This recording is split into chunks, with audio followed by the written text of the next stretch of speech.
पिछली चंद वीडियोस पे हम वैलिडेशंस के मतलब पढ़ते आ रहे हैं। हमने यूज़र्स को मुख्तलिफ रिस्ट्रिक्शन के थ्रू डाटा इनपुट्स जो है वो रिस्ट्रिक्ट किए, ड्रॉप डाउन लिस्ट हमने क्रिएट की, डुप्लिकेट वैल्यूज़ जो है उसको प्रिवेंट किया। उसके बाद फ्यूचर डेट्स जो थी वो यूज़र जो है वो इनपुट ना कर पाए।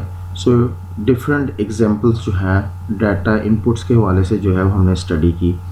इस वीडियो में हम जो है यूज़र्स को रिस्ट्रिक्ट करेंगे कि एक स्पेसिफिक रेंज में या तो वो न्यूमेरिक वैल्यूज़ नंबर इनपुट करे, टेक्स्ट उसको अलाउ ना किया जाए, या फिर एक स्पेसिफिक रेंज में वो सिर्फ टेक्स्ट इनपुट करे, न्यूमेरिक वैल्यू इनपुट जो है वो ना कर पाए। सो बेसिकली इन दोनों वैलिडेशंस के लिए हमें फंक्शन जो यूज़ करना पड़ेगा, एक फंक्शन जो है इज़ नंबर और दूसरा सेकंड वन इज़ टेक्स्ट। तो इज़ नंबर फंक्शन जो है वो बेसिकली वैलिडेशन रूल क्रिएट करने के लिए हम यूज़ करेंगे, जो कि बेसिकली हमें अलाउ करेगा कि just only inter a numeric value in a specific range. तो लेट्स सी कि उसको किस तरह इम्प्लीमेंट किया जाता है। ये रेंज जो है सिलेक्ट की मैंने और उसके बाद डाटा वैलिडेशन की ऑप्शन को सिलेक्ट किया।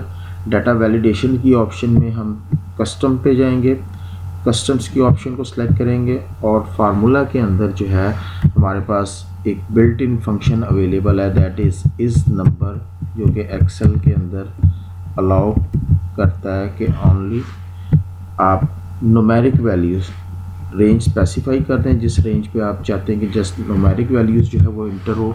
तो ये रेंज मैंने स्पेसिफाई कर दी और इस नंबर फंक्शन को मैंने यूज़ किया है। बेसिकली ये चेक करेगा कि जो वैल्यूज़ जिस रेंज के अंदर इनपुट की गई है वो नंबर है।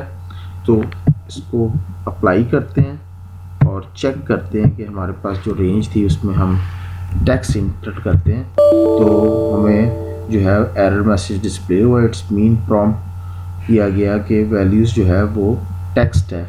तो न्यूमेरिक वैल्यू जैसे हमने इंटर की अलाउ कर दी, इसी तरह दोबारा टेक्स्ट करते हैं, देन दोबारा मैसेज जो है वो डिस्प्ले हुआ। और अगर हम दोबारा करते हैं तो यहाँ तक जितनी इस रेंज हमने सेलेक्ट की थी उसमें हम जब न्यूमेरिक वैल्यू इंटर करेंगे तो वो अलाउ करेगा, अदरवाइज़ टेक्स्ट वैल्यूज़ पे वो प्रॉम्प्ट कर रहा है, हमें अलाउ नहीं कर रहा कि हम वैल्यूज़ जो है वो इंटर कर पाएँ।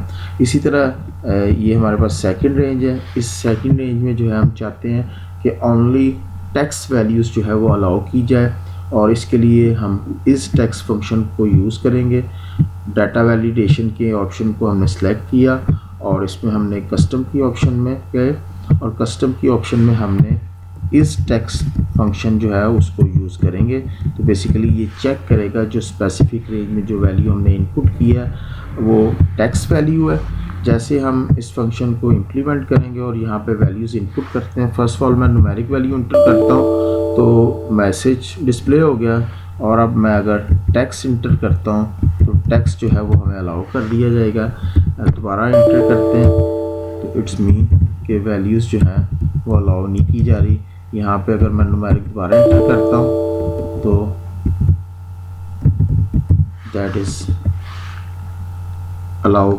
तो एक रेंज में हमने न्यूमेरिक वैल्यू यूज़र्स को अलाउ किया और दूसरे रेंज में जो है हमने टेक्स्ट वैल्यू यूज़र को अलाउ कर रहे हैं। तो बेसिकली इस नंबर और इस टेक्स्ट फंक्शन को जो है डाटा वैलिडेशन रूल इम्प्लीमेंट करने के लिए हमने यूज़ किया और इस तरह ये एक स्पेसिफिक रेंज के अंदर वो यूज़र्स को न्यूमेरिक वैल्यू अलाउ कर रहा है और दूसरी रेंज के अंदर जो है just only numeric text value को जो है वो अलाउ कर रहा है।